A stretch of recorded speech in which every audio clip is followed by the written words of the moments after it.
Meus caros, eu gostaria de dizer que há muito tempo que eu reluto para eu fazer este vídeo, mas eu acho que chegou a hora de eu fazê-lo. É um vídeo em que eu gostaria de expor algumas coisas que eu não tenho exposto nos últimos dias e que em silêncio tenho ficado, não porque tenho medo de que me critiquem ou coisa que o valha, porque isso é do jogo. Mas eu pensei numa coisa. A gente, claro que não tem que ter medo do que as pessoas pensam sobre o que nós vamos nos posicionar. Nós temos que ter receio sempre em não prejudicar os outros. Somente isso. Mas a opinião, ela pode ser aceita ou não. Se ela não é aceita e não prejudica ninguém, ótimo. Se ela gera algum desconforto que prejudica as pessoas, então é melhor que a gente se cale. Mas por que eu estou falando tudo isso? Porque 2002 eu eu me senti órfão. Eu me sentia órfão politicamente falando desde 2002. E vejamos bem, não é que eu admirasse, morresse de amor por Lula, mas eu respeitava, eu achava, bom, de repente, né, de dar um voto de confiança e aconteceu o que aconteceu.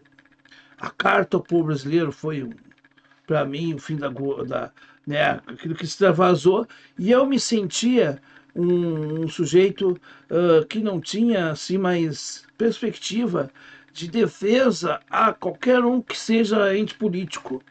Embora gostasse de política, mas eu me posicionava fora porque eu não me sentia representado.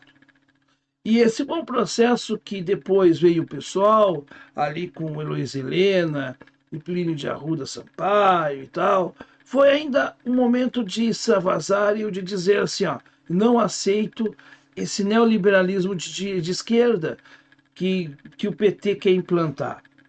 E depois veio, né, todo esse processo Dilma, etc e tal, até chegar nessa porcaria de bolsonarismo que o PT criou. O bolsonarismo quem criou foi o PT, né, para ter alguém para supostamente disputar com ele alguma coisa, mas para ele se manter e se perpetuar no poder. E aí a gente vê, né, esse joguinho de compadre que o petismo e o bolsonarismo fazem, e eu não me sinto representado por isso. E eu também não me sinto representado por quem, de repente, tem muitas boas ideias, é um cara genial, tem uma obra fantástica, é realmente, né, uma teoria importante no campo do trabalhismo, mas não conseguiu, né, por vários fatores, eu não vou culpá-lo somente ele, porque não conseguiu efetivamente operacionalizar o seu projeto. E eu estou falando de Ciro Gomes. Eu também me sinto órfão de Ciro Gomes hoje, porque o Ciro faz suas newsletters, suas lives, mas eu pergunto, honestamente falando, será que ele de fato foi certo ele ter, né, não ter vindo, não digo vindo do Rio Grande do Sul, mas ter de repente feito uma live para arrecadar fundos com seus parceiros, com sua militância turma boa, poderiam ter feito uma live, mesmo que seja simbólica, e não é nem para questão só de recursos para o meu estado. É pensar o seguinte, bom, vamos integrar o Brasil, já fui ministro de integração, né? Ele com certeza sabe o que aconteceu aqui, tem conhecimento de causa, porque ele sabe muita coisa. Eu pouco ouvi o Ciro falando sobre o Sul e falou, quando falou, para alguns do seu reduto. Quer dizer que, na verdade, o Ciro, né, não falou mais sobre sua militância como ele deveria falar, acho eu. E eu sei que muita gente não vai gostar do que eu estou falando. Mas o que eu estou falando aqui, gente, é que apesar de eu ainda ter claro, entre Ciro e Lula e Bolsonaro, eu votaria no Ciro tranquilamente, no Ciro e voto no Ciro, eu hoje me sinto um órfão político. Eu não tenho hoje uma liderança viva que possa dizer assim, não, eu vou disputar o processo eleitoral em 2022, 2024 agora, em 26 também. Eu não tenho mais isso. Eu estou naquela parte do eleitor médio. Porque nem no partido pude ficar, porque não consegui ficar no PDT. Então eu não tenho luta, não estou militando. Por quê? Porque efetivamente as portas foram fechadas para nós, que pensamos no processo alternativo. Então é muito triste isso, mas é um desabafo de quem olha para um governo Lula e diz assim, pô, esse governo aí é um governo neoliberal com pinta de esquerda. Não dá. Ah, mas ele é melhor que o Bolsonaro. Se melhor que o Bolsonaro, o mínimo, do mínimo. Então a gente se acostumou com a coisa pequena, com a coisa pouca, com a coisa rala, com a coisa diminuta.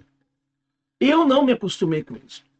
E é por isso que eu não me sinto representado hoje. Eu não tenho representantes na política que digam assim, olha, esse aqui eu me representa. Pode ser algum outro que eu respeite o posicionamento, mas eu me sinto órfão politicamente falando. Porque os meus líderes já morreram na carne, né? Já desencarnaram, como diríamos, numa linguagem espírita. E o Ciro está aí, é o meu líder. Mas se é que ele quer ser o meu líder, eu já acho que não. Eu acho que ele quer ficar no plano da teoria.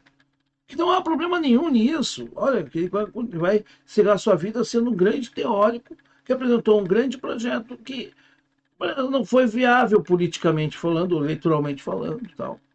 Mas isso é muito pouco, eu tenho que pensar o que eu vou fazer daqui a alguns anos.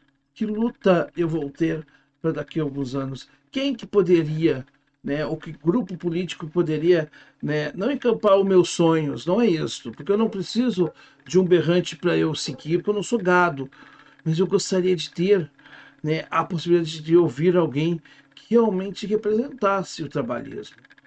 Nós, trabalhistas, estamos órfãos. E não os pseudos trabalhistas, que muitos são, né, que pelo sentimento de talvez não poderem admitir que são lulistas ou petistas, que acham que está lindo, maravilhoso agora. Não, eu não me enquadro com esses. Então eu me sinto órfão politicamente. E um órfão, quando não tem, né, quando a ausência se faz presente no seu coração, ele se entristece, ele perde a esperança. O Ciro veio e trouxe uma esperança, mas essa esperança, ela terminou. Eu nunca vou deixar de ser esperançoso, mas ela dá uma luz um pouco mais fraca, mais frágil, diante de tanta bobagem que a gente vê por aí. Eu sei que eu poderia ser criticado por muitos, mas eu não, eu tenho que dizer essas coisas, porque quem me conhece, quem me segue, sabe que eu não devo favores para A, B ou C. Se eu tiver que criticar os meus, eu critico, como eu critico os outros. Mas eu não quero ficar numa posição de somente apontar os erros do bolsonarismo e esquecer que na minha seara também tem coisas que, no mínimo, são questionáveis, que a gente deve questionar, sim, porque a criticidade, ela não pode ser uma coisa seletiva. Ou você tem criticidade, ou você não tem. E criticidade sempre caminha ao lado de uma coisa chamada coerência. Coerência que, às vezes, os discursos que são chamados de narrativas, o que também podemos chamar de retórica, nem sempre estão juntos. Prestem atenção nisso. E outra coisa, vamos fugir desse discurso de isenção, porque ninguém nesse planeta é isento. Todos nós temos um lado. Até mesmo o fato de dizer que eu não tenho lado de A e B pode mostrar que eu tenho outro lado da margem do rio, um terceiro lado da situação. Fica a dica aí para os que ficam mais irritados ainda quando dizemos que nós não somos bolsonaristas e muito menos petistas. Porque eles, no fundo, os petistas adoram os bolsonaristas e os bolsonaristas amam os petistas.